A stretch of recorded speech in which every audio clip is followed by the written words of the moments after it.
अभी दिल्ली से अकबरपुर का सफर कर रहा हूँ लोकनायक एक्सप्रेस से। सेकंड एसी क्लास की डिब्बा है। अभी जस्ट आधा घंटा पहले अयोध्या निकला है और यहाँ से 4 आरएसएस के लोग चढ़े, जो मुझे देखते ही वही कुत्ते की तरह भौंकना जो उनकी आदत है वो करने लगे। बहुत ज्यादा उल्टा सीधा बोलना, मुसलमानों को बुरा भला कहना मेरे मुंह पे। मैं खामोश रहा, फिर भी उसमें से एक इंसान ने मेरे ऊपर हाथ उठाया और इतने में दूसरे कोच में जो है वो सीआरपीएफ के 2 जवान लेटे हुए थे, वो उठकर आए और उन्होंने काफी बचाव किया। तो कहने का मतलब ये कि जो हजरात भी खासकर हमारे लाइन के ट्रेनों से सफर कर रहे हैं वो बहुत एहतियात के साथ सफर करें। उलमा शोरा के हालात बहुत ज़्यादा ख़राब हैं और जो हादसा पिछले साल मौलाना तौसीफ के साथ हुआ, मैं आपको यकीन के साथ कह रहा हूँ वल्लाह आज वही हादसा मेरे साथ होने वाला था।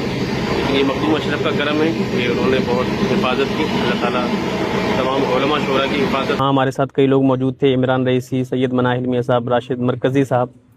तो हम लोग वहाँ से दिल्ली एक साथ आए। ये लोग दिल्ली से बरेली निकल गए और मुझे दिल्ली से ट्रेन चेंज करनी थी, तो मैं वहाँ से लोकनायक एक्सप्रेस मैंने पकड़ी। सेकंड एसी में मेरा टिकट था वहाँ पे, तो मैं ट्रेन में वहाँ पे बैठ गया। अच्छा, ये जो पूरा मामला है ना वो वहीं से शुरू होता है। आप ये समझें कि 2 बजे ट्रेन थी, 1:50 पे मैं ट्रेन में बैठा, तो मेरे बराबर में जो सीट थी ना, तो जब मैं वहाँ पे गया तो उस वक्त तक ये समझे खामोशी छाई हुई थी। लेकिन जैसे ही मैंने वहाँ पे अपना सामान रखा तो मेरी दाढ़ी टोपी देखकर फौरन जो 2 लोग बराबर में बैठे हुए थे सामने वाली सीट पे, वो फौरन वही हिंदू मुस्लिम वाली बातें उन्होंने शुरू कर दी जो आमतौर से होती हैं। तो मैंने उस चीज़ को इग्नोर किया, क्योंकि सफ़र कर रहे हैं दिन रात, तो हाँ इस चीज़ का तजुर्बा है। तो मैंने उस चीज़ को इग्नोर किया और मैं फिर लेट गया। अच्छा, ट्रेन का जो पहुंचने का टाइम था अकबरपुर, वो अगले दिन 5 बजे का था। तो मैं 4:30 बजे का अलार्म लगा के मैं सो गया, चूँकि मैं पिछली रात का जगा हुआ था जलसे से। तो 4:30 बजे सुबह मॉर्निंग में मेरी आँख खुलती है अलार्म के अकॉर्डिंग। तो जब मेरी आँख खुली वहाँ पर, तो मैं आँख खुलने के बाद वॉशरूम गया। वॉशरूम जब मैं गया तो मैंने वहाँ पे वो जो सिस्टम लगा हुआ होता है लाइट वाइट का, तो वहाँ पे ये लाइन से 4 लड़के खड़े हुए थे जिनकी एज तकरीबन वही 25 से 30 के बीच में होगी चारों की, ठीक है। तो मैं जब वॉशरूम करके वापस आया, फिर मैं ब्रश करने लगा। ब्रश करते करते उन चारों में से एक ने पूछा, वो जो आपने वीडियो देखी ना, वहाँ पे मैंने एक चीज़ का जिक्र किया है कि वो आरएसएस के लोग। तो बहुत सारे लोग पूछ रहे हैं कि आपको कैसे पता वो आरएसएस के हैं। तो उसमें एक बंदा जो था ना, वो येलो कलर की टी शर्ट पहने हुआ था और उस पर आरएसएस का लोगो लगा हुआ था, ठीक है। इस वजह से मैंने वहाँ आरएसएस का लफ्ज़ इस्तेमाल किया है। तो उसमें से एक शख्स ने मुझसे अचानक पूछा, मैं ब्रश कर रहा हूँ, उसमें से अचानक उसने पूछा कि मुल्ला जी ये बताओ, मैं सेम टू सेम वही लफ्ज़ दोहरा रहा हूँ जो मुझे वहाँ पे इस्तेमाल किए थे उन लोगों ने। उसने डायरेक्ट ये कहा कि मुल्ला जी ये बताओ, राम मंदिर में जो चोरी हुई है तो वो तुम्हारे नज़दीक हुई होगी कि नहीं। तो मैंने उनसे ये कहा, मैंने कहा भाई ना मैं वहाँ पे मौजूद था, ना मैंने चढ़ावा चढ़ाया है, चोरी करने वाले जाने या जो लोग वहाँ पे मौजूद थे वो जाने। तो इतना कह के मैं खामोश हो गया। मैं ब्रश करने लगा।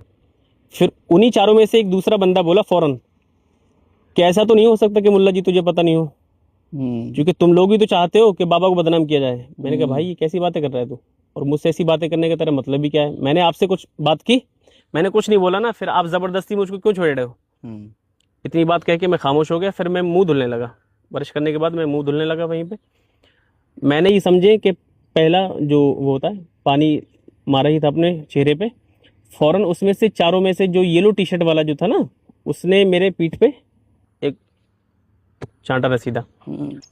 तो मैं एकदम चौंक गया। मैंने कहा भाई तूने हाथ कैसे उठाया, तेरी इतनी हिम्मत कैसे होगी, तूने हाथ उठाया मुझ पे। कोई बात थी, तू जबान से बात करना, तुझे क्या बात करनी है, हाथ चलाने की क्या जरूरत है। तो अगर तुझे बात ही करना है तो आगे अकबरपुर स्टेशन आने वाला है, तो वहां जाके बात कर लेना। वो नहीं माना। उसने फिर 2-3 उल्टी सीधी बातें करना शुरू कर दी, मुसलमानों को वही गाली देना कि ये मुल्ले हैं, पाकिस्तानी है, मारो मारो मारो। उसके साथ जो 2-3 थे ना, उन्होंने ये मारो का लफ्ज़ जब इस्तेमाल किया तो फ़ौरन मैं वहाँ से फ़ौरन जो गेट होता है कोच के अंदर, वहाँ भागा और मैंने फ़ौरन आवाज़ दी। मैंने कहा कोई है मदद करने के लिए। तो वहाँ से सीआरपीएफ के 2 जवान, गालिबन सीआरपीएफ के थे वो, या फिर पुलिस के हो सकते हैं, लेकिन वो 2 लोग मौजूद थे, वो उधर से आ रहे थे।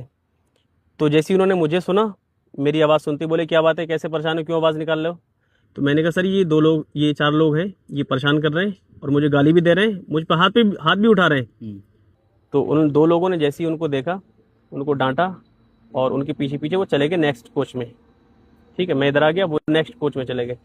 अब सवाल वहीं पे है, मतलब अगले कोच में जब वो पहुंचे तो या तो उन लोगों ने उनको छोड़ दिया, या हो सकता है वो उनको मिले नहीं हो।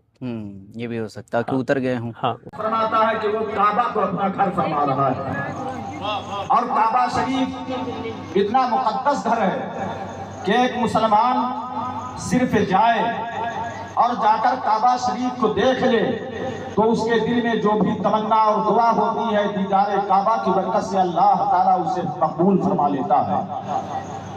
खाने काबा शरीफ के एक कोने में माशाअल्लाह